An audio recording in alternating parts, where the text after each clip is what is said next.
primeiro. Todos acharam aí, irmãos? Somente o versículo 1. Diz assim: e disse-me, filho do homem, põe-te de pé, e eu falarei contigo. Feche a sua Bíblia. Deixa eu fazer uma oração. Senhor meu Deus, aqui uma vez mais estamos diante da Tua presença, estamos diante do Teu altar, não invalidando a oração da Tua serva, mas é um pedido que eu sempre fiz particularmente. Eu te peço que não venha ser eu, mas que venha ser, ó Deus, o Espírito Santo do Senhor falando a cada pessoa, a cada coração nesta noite, em o nome de Jesus. Fale aquilo que precisamos, não aquilo que queremos. Se for para exortar, que o Senhor nos exorte e nos abençoe, para que possamos, meu Deus, continuar caminhando. Se for, meu Deus, para nos motivar, que possa ser através da Tua palavra. É o que eu te peço, em o nome do Senhor Jesus. Você que crê, diga graças a Deus. Pode se sentar em nome de Jesus. A Bíblia Sagrada, ela vai contar a história do profeta Ezequiel, esse homem que foi chamado por Deus, esse homem que foi levantado por Deus. E quando Deus chama Ezequiel, se você observar o capítulo 1, a Bíblia Sagrada vai dizer que Ezequiel estava cativo, estava preso. Deus chamou Ezequiel quando Ezequiel se encontrava preso. Eu ministrei isso aqui alguns dias atrás. E lá na prisão, quando Deus chama Ezequiel, Ezequiel abre o coração, e naquele momento ali, Deus começa a usar Ezequiel para poder pregar para o povo que estava cativo, preso na Babilônia. Mas o que me chama a atenção é da forma que Deus fala com Ezequiel. O que me chama a atenção é da forma que Deus fala e da forma que Deus chama Ezequiel. Todos nós sabemos que para que Deus ele possa nos usar, nós não podemos estar na condição de caído, de derrotado, de fracassado. Quando Deus chamou Ezequiel e falou com Ezequiel da seguinte forma: filho do homem, põe-te de pé e eu falarei contigo. Por que Deus fala para Ezequiel se colocar de pé? Por que Deus manda Ezequiel se colocar de pé? Porque Ezequiel ele se encontrava preso, cativo na Babilônia, e a esperança de Ezequiel tinha se ido, e a esperança de que eles iriam sair dali tinha se acabado. Ezequiel agora está ali preso, cativo no meio ali, junto com todos os prisioneiros. E Ezequiel agora era só mais um prisioneiro. Ezequiel era só mais um que estava ali cativo, preso. E agora quando Deus fala com Ezequiel, Deus necessita que Ezequiel se levante para que Deus possa falar com ele. E aqui eu quero falar para você uma coisa: existem 3 grupos de pessoas dentro da igreja. Escute o que eu tenho para te falar. O primeiro grupo de pessoas é aquele que está sentado, acomodado. É aquele tipo de pessoa que está desanimado. O segundo grupo de pessoas que existem na igreja é aquele grupo de pessoas que se encontram deitados espiritualmente. Como assim, pastor? É aquele grupo de pessoas que se encontra fraco espiritual. É aquele grupo de pessoas que não ora mais, aquele grupo de pessoas que não jejuma mais, aquele grupo de pessoas que não lê mais a Bíblia, aquele grupo de pessoas que se entregou ao fracasso, é aquele grupo de pessoas que está deitado esperando a morte chegar. Tipo assim, não, um dia Jesus volta e quando Ele voltar seja feito o que Ele quiser. São os deitados, são os fracos na fé, São aquele grupo de pessoas que não tem mais prazer nas coisas espirituais.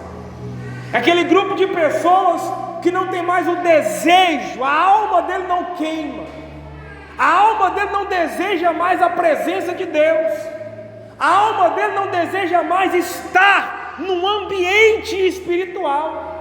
É aquele grupo de pessoas que foi comprado pelos prazeres do mundo, é aquele grupo de pessoas que foi comprado por aquilo que o mundo oferece. E ele se encontra fraco. Por que, pastor, que ele se encontra fraco? Porque o mundo tirou as suas forças, porque o mundo conseguiu sugar as suas energias, o mundo conseguiu sugar as suas forças, e agora essa pessoa, ela está tão fraca, tão fraca, tão fraca, que ela se encontra deitada. Nem sentado mais ele está. Ele está deitado. Por que ele está deitado, pastor? Porque ele perdeu todas as forças, porque o desânimo consumiu, porque a fraqueza o consumiu, e agora ele está esperando naquela posição, esperando só, como se diz, a morte chegar. Mas existe um outro grupo de pessoas dentro da igreja, irmão, que é o terceiro grupo de pessoas, que são os caídos. Como assim, pastor? É aquele grupo de pessoas que já se entregou. É aquele grupo de pessoas que não adianta mais você falar do pecado, que para ele não muda nada. É aquele grupo de pessoas que não adianta mais você tentar consertar ele, que ele não vai consertar. É aquele grupo de pessoas que você pode pregar, você pode falar, mas não resolve nada. Por quê, pastor? Porque ele já se encontra numa posição de caído, ele já se entregou. E quando Deus chama Ezequiel, escute isso para você entender o que Deus quer falar contigo. E quando Deus chama Ezequiel ele se encontrava em uma dessas posições, porque Ezequiel estava preso, cativo na Babilônia, porque Ezequiel era um profeta, um homem de Deus. Ezequiel era uma pessoa que ouvia a voz de Deus, mas agora Ezequiel estava preso como qualquer um preso, e as esperanças de Ezequiel tinham se ido. Mas chega um determinado dia que Deus fala com Ezequiel de novo, e Deus fala: filho do homem, se coloque de pé, e eu falarei contigo. Deus te trouxe aqui nessa noite para que você possa entender que para Ele mudar a sua vida, você tem que sair dessa posição que você se encontra. Talvez é a posição de sentado, desanimado. Talvez é a posição de deitado, fraco espiritual. Talvez é a posição de caído, se entregou. Pastor, acabou, eu não tenho mais sonho. Pastor, acabou o casamento. Pastor, acabou minha vida, o casamento está destruído. Pastor, a minha vida está um bagaço, está uma porcaria, acabou. Mas Deus te chamou aqui porque Ele quer que você tenha uma posição diante dEle, em nome de Jesus. Deus te chamou aqui porque Ele quer que você reaja. Deus te chamou aqui porque Ele quer que você faça alguma coisa. E para que você possa fazer alguma coisa, eu quero que você entenda. Eu quero que você entenda essas três posições. Escute, abra comigo 1 Reis, capítulo de número 19. Abra lá, 1 Reis 19.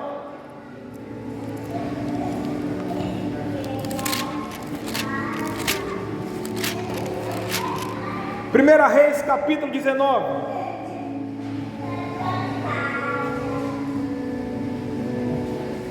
É Bíblia, irmão. O primeiro grupo de pessoas é aquele que está sentado, é aquele que se acomodou, é aquele que a luta veio, a decepção veio, e ele se acomodou. Não, vou continuar aqui, eu já tive muita decepção, eu vou continuar do jeito que eu estou, pastor, porque eu já sofri muito. Pastor, não é porque eu não quero fazer, mas é porque eu estou desanimado. É tantas coisas que surgem no caminho. Pastor, não é porque, sabe, não é por causa de nada, mas é porque, pastor, eu desanimei com tudo. Deixa eu falar uma coisa para você muito séria. Se você não se levantar, se continuar nessa situação, você pode perder aquilo que Deus preparou para você. A promessa. A promessa de Deus, ela não vai cumprir na vida de quem está acomodado. Escute isso. A promessa de Deus não vai cumprir na vida de quem está desanimado. A promessa de Deus, ela vai cumprir na vida daquele que se levanta e se propõe a ouvir a voz de Deus. A promessa de Deus, ela vai se cumprir na vida daquele que joga o desânimo para trás. A promessa de Deus, ela vai se cumprir na vida daquele que não se encontra mais na posição de acomodado. Olha, o cego Bartimeu tinha tudo para continuar com o mendigo à beira do caminho. Ele tinha tudo para ficar ali. Mas a Bíblia fala que quando ele ouve Jesus passar, quando ele ouve a multidão, ele começa a clamar cada vez mais alto. Ou seja, aquele homem por muito tempo ele se encontrou acomodado. Aquele homem por muito tempo ele ficou desanimado pela sua situação. Mas quando ele ouviu que Jesus estava ali, ele se decidiu tomar uma decisão e mudar de vida. O problema das pessoas é esse. Querem que Deus sentem pena, querem que Deus sentem dó. Oh, tadinho, tadinho dela, tadinho dele. Não, Deus não veio aqui para sentir pena de você, sentir dó de você. Deus, ele quer que você entenda que o que ele tem por você é muito maior. Deus, ele quer que você entenda que o sacrifício dele por você foi muito maior. E ele não está aqui para sentir pena, para sentir dó. Ele está aqui para que você entenda que o preço já foi pago. Agora não depende mais dele, depende de você. É você que tem que tomar a decisão. É você que tem que se levantar. É você que tem que querer mudança. É você. E a Bíblia fala que quando o cego Bartimeu ouve, ele clama, a multidão para. Não, cala a boca, mas ele continua gritando, clamando e pedindo. E Jesus ouve a voz dele. Qual é a diferença? Ele saiu da posição de acomodado. Você se encontra acomodado até hoje. Você se encontra desanimado até hoje. Aí vai chegar um dia que você vai falar bem assim: oh Deus, por que o Senhor não fez na minha vida? A culpa é sua. Não, a culpa não é de Deus, a culpa é sua. Porque você até hoje não saiu dessa posição de comodismo espiritual. Não é Deus que não quer fazer, é você que não quer mudança. E eu estou aqui, a mano de Deus, para falar essa verdade para você. Para mudar, você tem que querer mudança. Não adianta ficar pensando que Deus vai ficar sentindo pena do seu sofrimento, do seu sacrifício, porque muito mais Jesus sofreu. E nem por isso, quando ele falou: oh Senhor, se possível passa de mim esse cálice, Deus olha para baixo. E o propósito de Deus era cumprir a promessa. Mas Jesus olha para cima e fala: mas não seja feita a minha vontade, mas sim a tua vontade. Não é Deus, é você. O problema nunca foi ele, o problema é você. É você que tem que querer a mudança. É você que tem que querer sair dessa posição de comodismo. É você que tem que querer uma vida melhor. Amém, igreja? Amém. Olhe comigo, 1 Reis capítulo 19 diz assim: e Acabe fez saber a Jezabel tudo quanto Elias havia feito, como totalmente matara todos os profetas à espada. Então Jezabel mandou um mensageiro Elias e diz-lhe: assim me façam os deuses e outros tantos, se der certo amanhã a esta hora não puser a tua vida como um deles. O que vendo eles se levantou para escapar com vida e foi e veio a Berseba, que é de junto de Judá, e deixou ali o seu moço.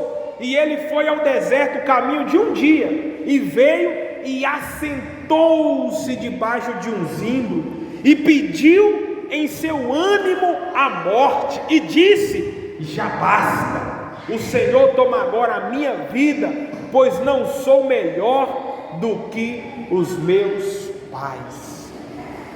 Para quem conhece a história, a Bíblia Sagrada diz que Elias derrotou 400 profetas de Baal. Elias fez grandes maravilhas. Elias fez grandes proezas. Deus usou Elias para fazer coisas extraordinárias. Deus usou Elias para fazer coisas inimagináveis. Deus usou Elias para fazer coisas que vai além da nossa percepção humana. Mas agora a Bíblia Sagrada diz que essa mulher chamada Jezabel afronta Elias e fala para Elias: olha, assim como você fez com os profetas de Baal, assim farei com você amanhã ao meio-dia. E a Bíblia Sagrada diz que diante dessa palavra, Elias, ele foge, e ele vai se esconder no meio, debaixo de um zimbro, e ali a Bíblia Sagrada diz que Elias se assenta, e ali a Bíblia Sagrada diz que Elias pede a Deus a morte. Primeiro grupo de pessoas que existem da igreja: os desanimados. A luta veio, irmão, não é para fazer você desanimar, não é para fazer você se acomodar. Não, eu já perdi meio, pastor, então não adianta nem eu lutar. Não, olha a cabeça de Elias. Ei, escute, olha aqui, olha a cabeça de Elias. Derrotou 400 profetas de Baal, fez coisas extraordinárias. Deus usou Elias para fazer coisas grandes. Agora essa mulher afronta Elias, e Elias está com medo dela, Elias está fugindo dela. Elias assenta debaixo daquele pé de zimbro e pede a Deus a morte. Elias, nesse momento agora, ele agora se encontra como o primeiro grupo de pessoas que existem da igreja: aqueles que se desanimam diante do primeiro obstáculo, aqueles que se desanimam diante das lutas, aqueles que entregam os pontos, aqueles que falam bem assim: não, pastor, eu já perdi, então agora eu vou chutar o balde. Você não é crente, não? Não é não? Crente que é crente não desiste não, irmão. Crente que é crente vai até o fim. Não importa a luta, não importa o obstáculo, não importa a batalha, não importa a peleja, ele resiste, porque a promessa é para aquele que resiste. A promessa não é para aquele que abandona, para aquele que retrocede, para aquele que pede a Deus a morte. A promessa é para aquele que permanece até o fim. Ele falou: se você permanecer até o fim, dar-te a coroa da vida. Olha o que você está perdendo, olha o que a igreja está perdendo, olha o que o povo de Deus está perdendo. O desânimo tomou conta, o comodismo. Não, pastor, não vou lutar mais não. Você precisa se libertar disso. Você tem que sair daqui hoje, irmão, com a convicção: eu não vou mais continuar sentado, eu vou me colocar de pé, para Deus falar comigo, para Deus me usar, para Deus fazer de mim um instrumento. Eu vou me colocar de pé, para que eu possa ser boca de Deus aonde eu pisar a planta dos pés. Você tem que sair daqui com essa certeza no teu coração, com essa convicção dentro de você. Você tem que sair daqui, irmão, com essa certeza que a partir de hoje vai ser diferente. Não está dando certo, não é porque Deus não quer fazer, é porque você não quer mudança, é porque você continua sentado, desanimado, é porque você continua cabisbaixo. Deus falou para ele: se coloque de pé.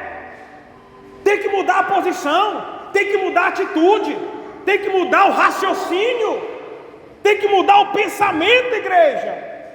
Até quando? 10, 15, 20, 30 anos dentro da igreja eu vou continuar pensando do mesmo jeito?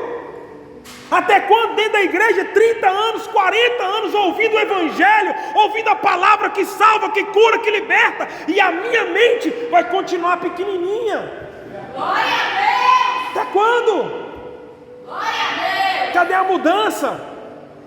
Cadê a transformação? Santo. Não é Deus que não quer fazer, é a igreja que continua desanimada, é o povo de Deus que continua assentado, é o povo de Deus que está fazendo como Elias, pedindo a Deus a morte, se esquecendo das maravilhas que Deus fez, se esquecendo das proezas que Deus fez, se esquecendo o quanto Deus usou ele. É o povo que está se esquecendo. Você se esqueceu daquilo que Deus usou você. Você se esqueceu do quanto Deus já te abençoou. Você se esqueceu de tantas portas que Deus te abriu. Você se esqueceu dos milagres, das curas. Você se esqueceu de tudo que Ele já fez por você. E está aí de braço cruzado, sabe? Por quê? Para com isso. Não é ele que não quer fazer. É você que não quer sair da posição que você se encontra.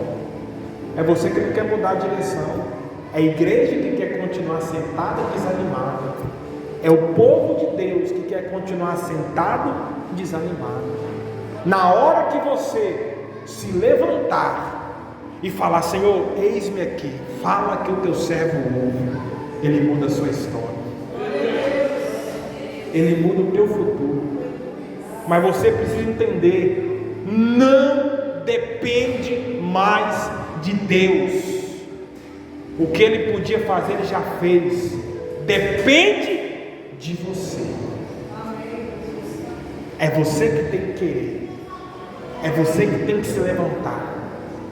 É você que tem que falar: eis-me aqui, fala que o teu servo ouve. Elias se assentou debaixo daquele zinho, pediu Deus a morte, desanimou, se acomodou, se esqueceu dos feitos que o Senhor Deus havia feito na vida dele. Não se esquece não, irmão. Deus fez muitas coisas na tua vida, maravilhas extraordinárias. Talvez para você pode ser coisa pequenininha, mas para quem está vendo de fora foi algo extraordinário.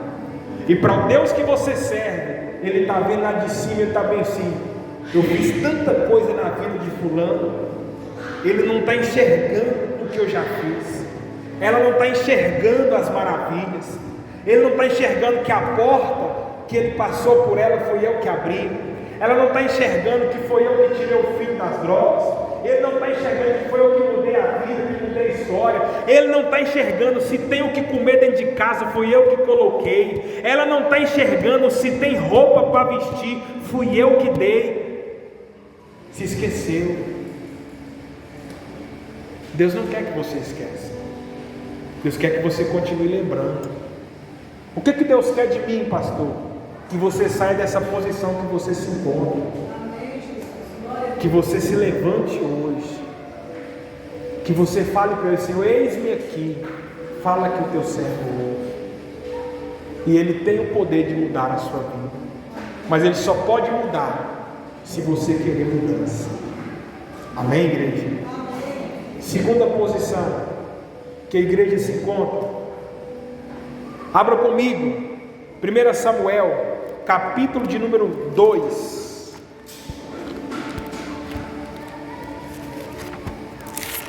1 Samuel, capítulo 2, versículo 28. Trouxe Bíblia?